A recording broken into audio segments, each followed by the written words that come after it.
Video நம்ம இன்றைக்கி பார்க்குறது டைக்கின் ஸ்ப்ளிட் அப் ஏசி தான். பட் இது பார்த்தீங்கன்னா நமக்கு இன்வெர்ட்டர் கொடுக்கக்கூடிய போர்டு மாதிரி கொடுத்துருப்பாங்க.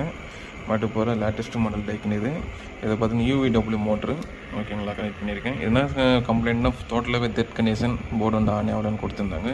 அதனால் நம்ம செக் பண்ணும்போது உள்ளே பார்த்தீங்கன்னா இந்த எஸ்எம்பிஎஸ் ஐசி தான் பக் கன்வெர்ட்டர் ஐசி போயிடுச்சு. பட் இது பார்த்தீங்கன்னா செயின்னா ஐசி தான். பட் இது ஐசி கிடைக்கிறதுனால இதுக்கு நம்ம தனியாக ஒரு ஆல்டர்னேட் பவர் சப்ளை கொடுத்துருக்கேன்.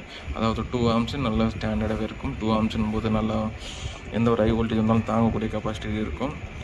இப்போ பார்த்தீங்கன்னா இது சக்ஸஸ்ஃபுல்லாக கனெக்ட் பண்ணுறோம். அதனால் பார்த்தீங்கன்னா நம்மளுக்கு போர்டு ஓடினு இருக்குது. அதே மாதிரி அவுட்புட்டும் வந்துடுச்சு. 235 வோல்ட் அவுட்புட் வந்துடுச்சு.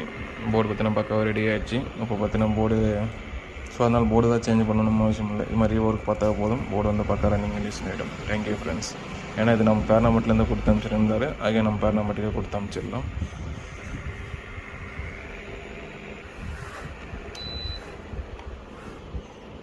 ரிமோட்டில் ஆஃப் பண்ணிட்டு இருந்து கட் ஆகிடுச்சு அவுட்புட்டும், ஃபேன் ஆஃப் ஆயிடுச்சு.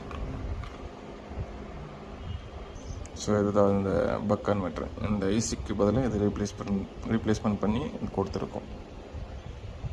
அதனால் நல்ல ஒரு ஸ்டாண்டர்டான அவுட்புட்டும் கொடுக்கும், நல்ல லைஃப்பும் இருக்கும்.